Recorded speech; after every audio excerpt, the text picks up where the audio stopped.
할렐루야, 감사의 기쁨으로 찬양하며 하나님께 나아가겠습니다. 우리가 어디에 있든지 주님께서 우리를 한 몸으로 부르셨습니다. 오늘 주님께서 우리를 지키실 줄 믿습니다. 하나님은 너를 지키시는 자, 너의 우편에 그늘 되시니 낮에 해와 밤의 달도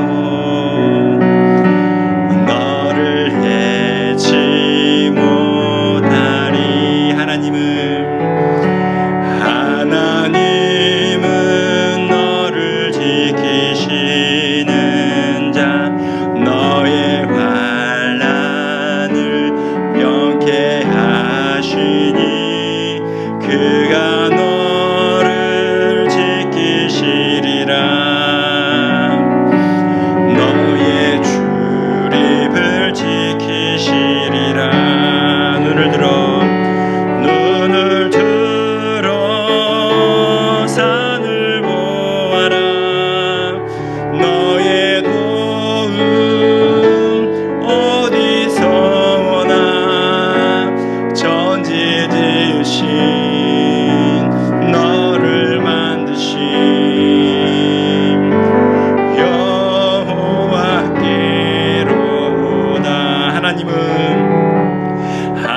하나님은 너를 지키시는 자, 너의 우편에 그늘 되시니 낮에 해와 밤의 달도 너를 해치 못하리.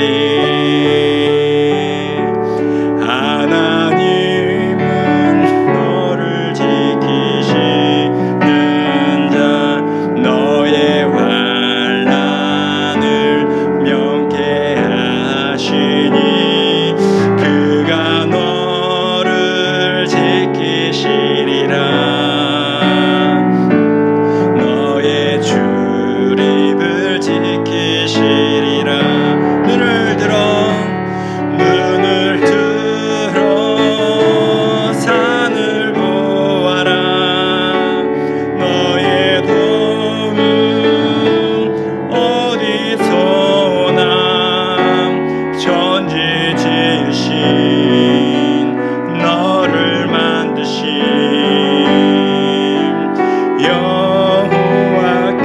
여호와께로다. 눈을 들어 산을 보아라. 너의 도움 어디서 오나. 천지 지으신 너를 만드신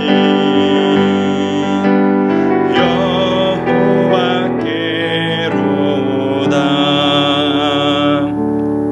이 시간 우리의 도움 되신 하나님께 두 가지 기도 제목 놓고 함께 기도하겠습니다.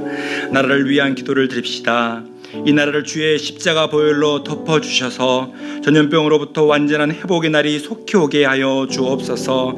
사랑의 하나님, 한국교회가 치유와 화해자의 역할을 하게 하시고 온 국민이 차별과 혐오가 아닌 신뢰와 연대로 국가적 위기를 함께 극복하게 하여 주옵소서. 다 함께 기도하겠습니다.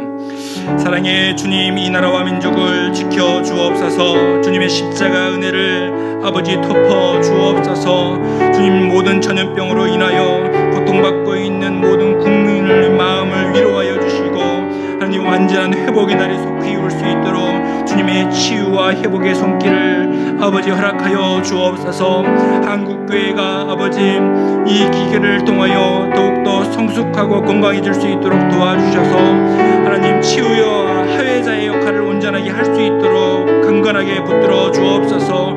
온 국민과 더불어 차별과 혐오를 사라지게 하시고 모든 신뢰와 연대로 국가적 위기를 함께 극복해 나갈 수 있는 하나님, 주님께서 보호하시는 하나님의 나라, 하나님이 지키시는 나라와 민족이 될 수 있도록 주의 은총을 허락하여 주옵소서. 예배를 위한 기도를 드리겠습니다. 예배의 기쁨과 성령의 충만함이 있게 하여 주옵소서. 주님, 은혜를 사모하며 나가는 모든 자들에게 말씀 중에 하나님의 음성을 듣게 하시고 하나님의 지혜를 얻는 시간 되게 하여 주옵소서. 선포하시는 목사님께는 성령의 능력을 주시고 말씀 받는 우리 모두는 하나님을 향한 순종과 믿음의 결단이 생기게 하여 주옵소서. 함께 기도하겠습니다. 사랑의 주님, 이 시간 하나님의 말씀을 듣습니다. 하나님을 예배합니다. 하나님, 예배의 기쁨을 허락하여 주옵소서. 이 시간 연약한 우리의 심령 가운데 성령의 충만함을 더해 주시고 은혜를 더하여 주셔서 아버지, 잘 기갈된 아버지 옥토와 같은 믿음의 밭이 되어서 아버지 주님의 음성을 온전히 들을 수 있는 시간 되게 하여 주시고 아버지, 하나님의 말씀을 통해서 우리 연약한 삶을 다시 한번 일으켜 세울 수 있는 하나님의 지혜를 얻는 시간 될 수 있도록 인도하여 주옵소서. 선포하신 목사님을 통하여 하나님의 성령의 능력을 배나 더하여 주시고 말씀을 받는 우리 모두는 말씀에 대한 순종이 일어나게 하시고 새로운 믿음의 결단과 삶이 온전하게 이루어질 수 있도록 하나님 믿음에 더하여 주옵소서. 우리의 심령을 더하여 주시옵시고 우리의 영이 깨어 주를 바라보는 시간 될 수 있도록 인도하여 주옵소서. 사랑의 주님, 이 시간 주님을 사모하며 주님 보좌 앞에 나아갑니다. 주의 말씀 사모하며 말씀 들을 때에 그 말씀이 우리의 영혼의 뼈 골수까지 찔러 쪼개게 하시고 우리 연약했던 삶이 하나님의 뜻과 아버지 진리로 향할 수 있는 믿음의 삶이 될 수 있도록 하나님 함께하여 주옵소서. 이 시간 마음을 열고 주의 말씀을 온전히 받아 아버지 주의 뜻을 내 삶 가운데 온전히 이뤄낼 수 있는 하나님의 사람들이 될 수 있도록 하나님 말씀 가운데 축복하시고 기름 부어 주옵소서. 감사하며 예수 그리스도의 이름으로 기도드립니다. 아멘.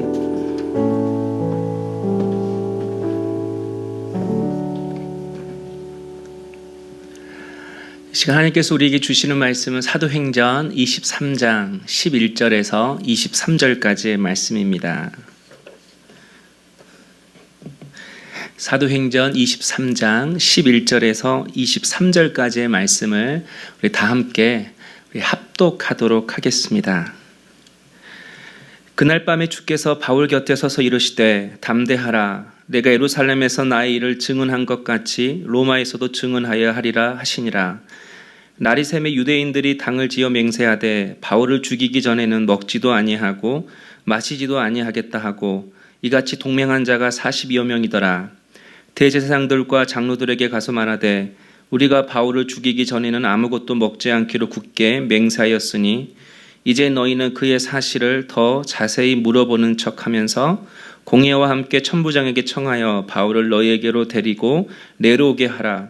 우리는 그가 가까이 오기 전에 죽이기로 준비하였노라 하더니 바울의 생질이 그들이 매복하여 있다 함을 듣고 와서 영내에 들어가 바울에게 알린지라.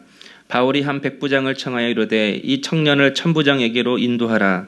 그에게 무슨 할 말이 있다 하니 천부장에게로 데리고 가서 이르되 제수 바울이 나를 불러서 이 청년이 당신께 할 말이 있다 하여 데리고 가기를 청하더이다 하매 천부장이 그의 손을 잡고 물러가서 조용히 묻되 내게 할 말이 무엇이냐.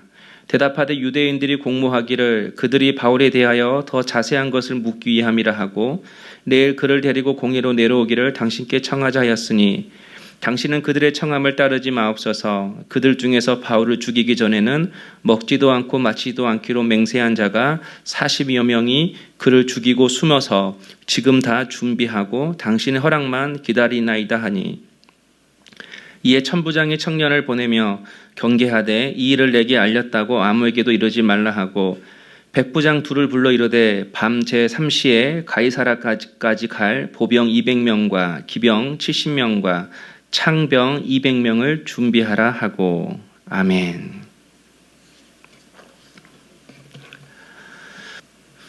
때에 따라 사는 인생이라는 제목으로 하나님 말씀 함께 나누겠습니다.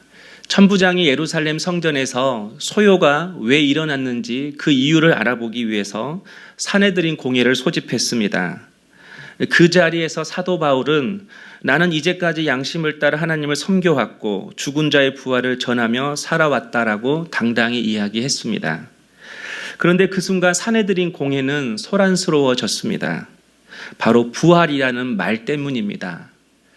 사내들인 공회는 모두 71명으로 구성되어 있습니다. 그 구성원의 대부분은 사두개인과 바리새인들입니다. 사두개인들은 당시 자신들을 제사장 사독의 후예라 생각하면서 제사장의 업무 그리고 성정 관리가 자신들의 임무라 주장하면서 기독권을 행사한 사람들이었습니다. 그리고 이들은 모세 오경만 믿었고 죽은 자의 부활, 내세, 천사는 믿지 않았습니다. 반면에 바리새인들은 분리주의자라는 뜻입니다. 세상과 분리되어 살아간다라는 좋은 의미에서 사람들이 붙여준 이름입니다. 그런데 시간이 흐르면서 자신들이 거룩하게 지켰던 그 율법이 자신들의 의가 되었고 자신들의 그 거룩함이 그들의 공로가 되어 버렸습니다. 하지만 이들은 사두개인과는 달리 모세오경뿐만 아니라 구약의 모든 성경을 믿었고 천사, 내세, 죽은 자의 부활도 다 믿었습니다. 그래서 사도 바울이 죽은 자의 부활을 말하는 그 순간에 사두개인과 바리새인 간의 다툼이 일어나기 시작했습니다. 부활을 믿지 않는 사두개인들은 바울의 말에 분노했고 바리새인들은 오히려 이때 사도 바울을 옹호하고 보호해 주었습니다. 그래서 10절에 보면 큰 분쟁이 일어났다 이렇게 이야기합니다. 바울을 잡아들이고자 할 때는 서로 한 마음이 되었지만 서로 다른 생각을 알게 되자 순식간에 사자같이 으르렁거리고 싸우는 모습을 보게 됩니다. 마치 우리 사회의 모습과도 같습니다. 지금 우리나라는 진보와 보수라는 큰 이념 간의 갈등이 있습니다. 그런데 여러분 자세히 보면 진보는 진보 안에서 또 다른 갈등이 있고 보수는 보수 안에서 또 다른 갈등이 있습니다. 마치 서로 같은 생각을 가지고 살아가는 것 같지만 우리 인간은 철저히 자신의 생각과 자신의 이익을 따라 살아갑니다. 그래서 자신의 생각이 같으면 추구하는 이익이 같으면 한 마음이 되어서 함께 행동을 하지만 금세 자신의 생각과 다르고 자신의 이익에 바라는 그런 일들이 일어나면 서로 다투고 헤어지게 되어 있습니다. 그런데 이런 세상적인 모습이 교회 안에도 드러나고 있습니다. 서로 생각이 다르면 상대방을 받아주지 못하는 것입니다. 이제까지 살아온 세월과 경험이 다른데 그런 사람이 함께 모여서 신앙생활을 하고 공동체를 이루어가는 것인데 서로 다름이 있는 것은 너무나도 당연한 일입니다. 그런데 그것을 받아주지 못하는 거죠. 한마디로 꼴을 보지 못하는 겁니다. 그런데 성도 여러분, 성숙한 신앙은 상대방을 받아주는 것입니다. 상대방을 이해해 주는 것입니다. 한마디로 성숙한 신앙은 상대방의 꼴을 받아주는 것입니다. 그러기 위해서는 우리가 무엇보다도 우리를 향하신 하나님의 사랑이 얼마나 깊은지 또 우리를 향하신 예수님의 사랑이 죽음보다도 얼마나 더 강한지를 깨달아야 합니다. 그리고 그 사랑을 깨닫기 위해서는 우리 모두가 다시 한번 철저히 복음 앞에 서야 합니다. 이번 코로나19를 통해서 우리 한 사람 한 사람이 다시 한번 복음 앞에 서기를 원합니다. 그 복음 앞에서 드러난 하나님의 사랑을 깨닫고 경험함으로 이제 그 사랑으로 우리도 받아주고 이해하고 서로 함께 할 수 있는 그런 사랑의 공동체가 될 수 있는 우리 성도님 될 수 있기를 원하고 그런 사회가 될 수 있기를 주님의 이름으로 축복합니다. 이렇게 공회에서 다툼이 일어나다 보니까 이 로마 시민권자인 바울을 보호하기 위해서 천부장이 바울을 다시 영내로 데리고 들어갑니다. 그런데 그 다음날 바울의 생질이 찾아와서 한 가지 소식을 알려줍니다. 바울을 죽이기 위해서 먹지도 마시지도 않고 동맹한 사람이 40명이나 된다라는 것입니다. 그런데 그들이 내일 공회의 신분을 받으러 갈 때에 바울을 죽일 테니 대제사장에게 한 번 더 공회를 열어달라고 부탁하는 것입니다. 이게 얼마나 무섭고 두려운 일입니까? 직장에서 한 사람만 나를 싫어해도 소화가 잘 되지 않습니다. 두세 사람만 눈치를 주어도 정말 마치 바늘방석에 앉아 있는 것과 같습니다.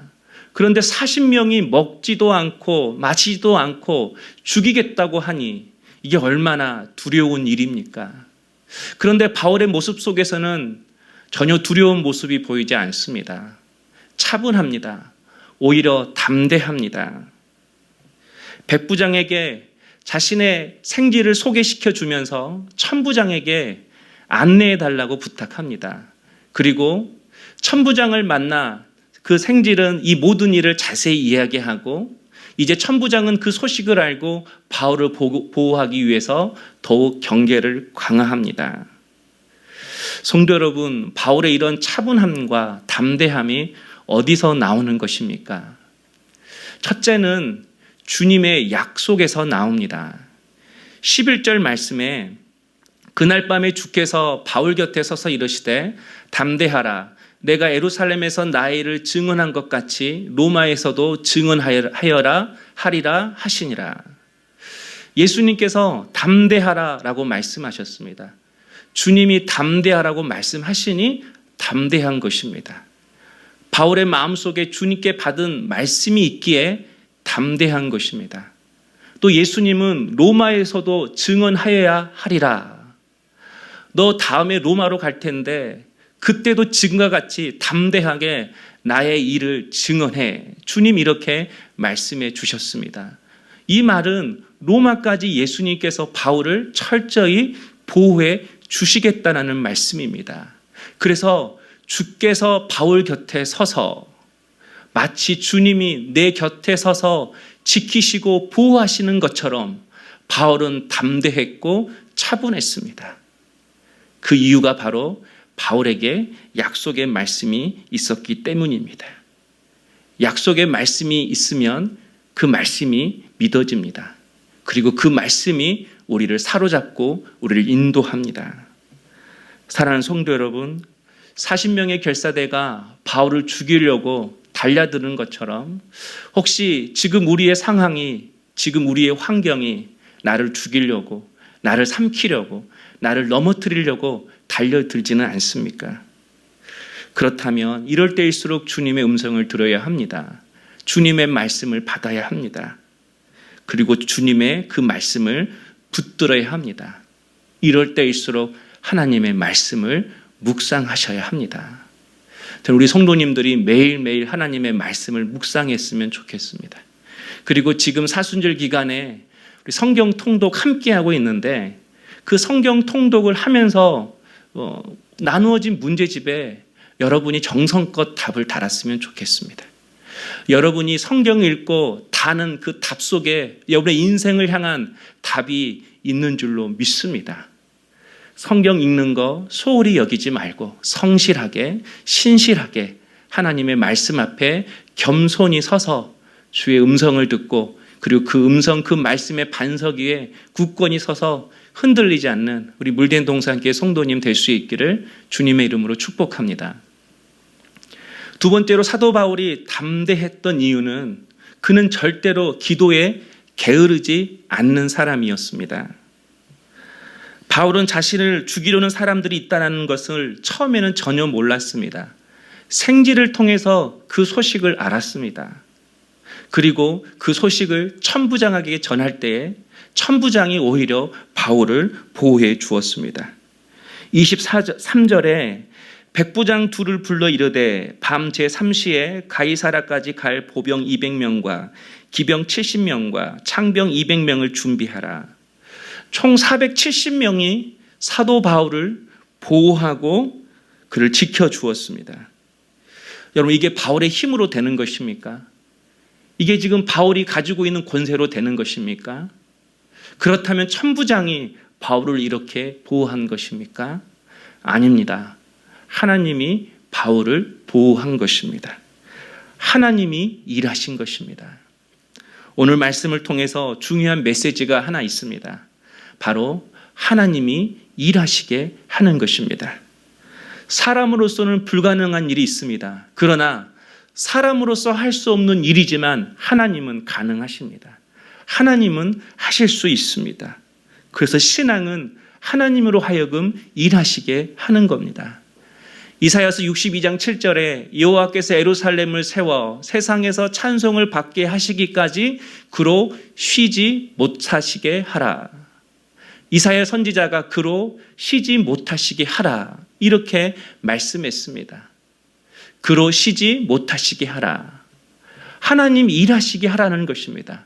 그리고 하나님 일하시게 하는 그 방법이 기도라는 것입니다. 그런데 여러분, 우리가 기도하지 않으면 하나님도 일하지 않는 것입니까? 성경에서는 하나님은 졸지도 주무지도 아니하시며 우리를 지키신다고 말씀하십니다. 그러면 우리가 기도하지 않으면 하나님은 주무시고 우리를 향하여 아무 일도 안 하시는 겁니까? 아닙니다. 우리에게 기도하라는 그 이유는 하나님은 우리와 함께 일하시기를 원한다라는 것입니다. 사랑하는 성도 여러분, 물론 우리가 기도하지 않아도 하나님은 당신의 역사를 이루어 가십니다. 우리가 연약하고 부족해도 하나님은 반드시 자신이 작정하신 그 뜻을 이루어 가십니다. 그러나 하나님은 우리에게 기도하기를 원하십니다. 우리가 기도하지 않아도 하나님은 다 하시고 하나님은 당신의 계획을 이루어 가시는데, 그렇다면 우리가 굳이 기도할 이유가 무엇입니까? 그런데 여러분, 반드시 기억해야 할 게 있습니다. 기도하는 사람이 자신의 위치를 압니다. 기도하는 사람만이 내가 어디에 서야 하고 내가 어디 위치에 있고 그리고 그 자리에서 어떤 말을 하고 어떤 행동을 해야 할지를 분명히 아는 것입니다.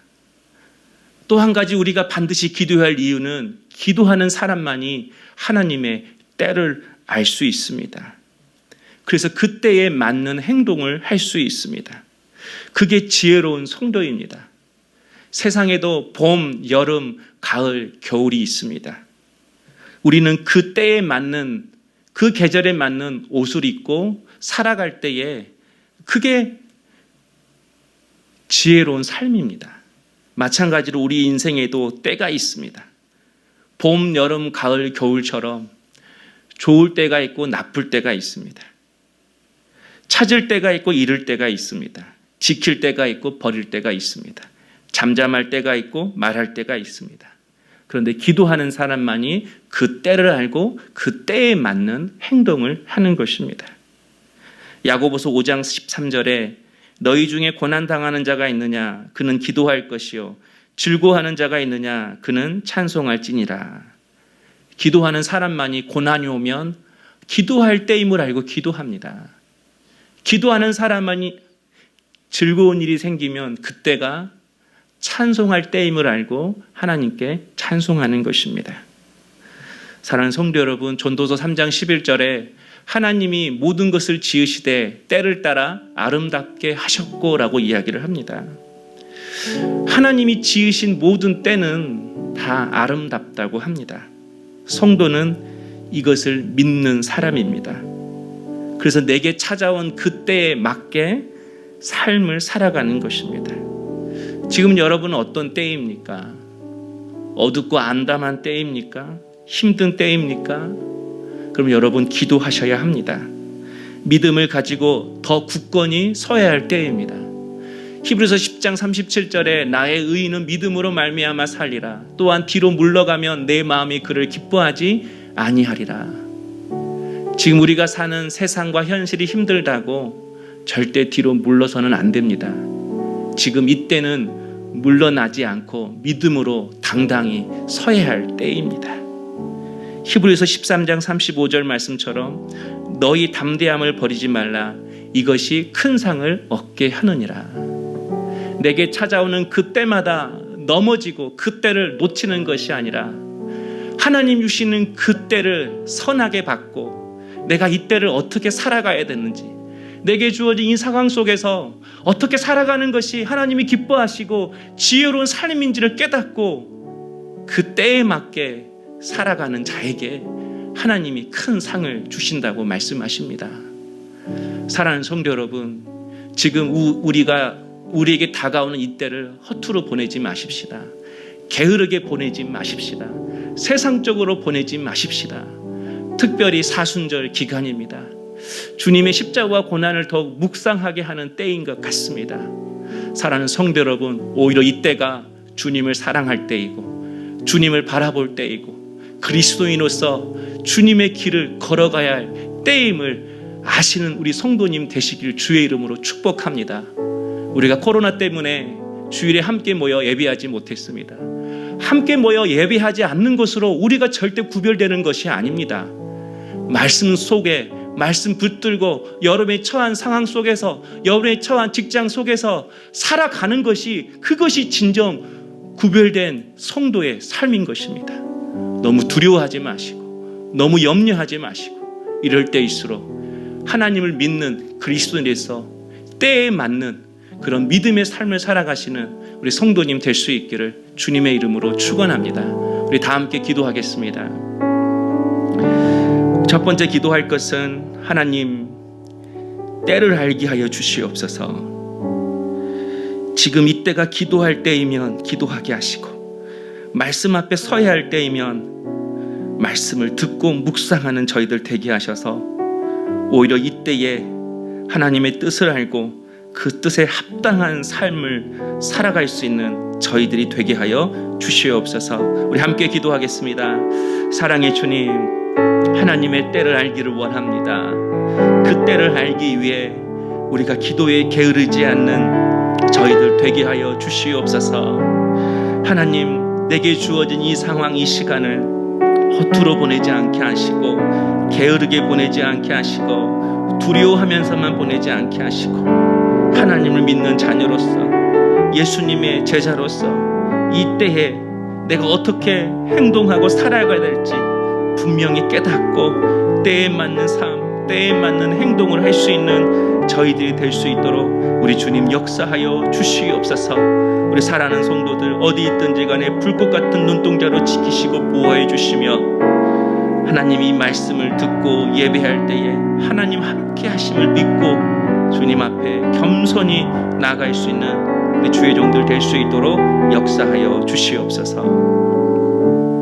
사랑의 주님,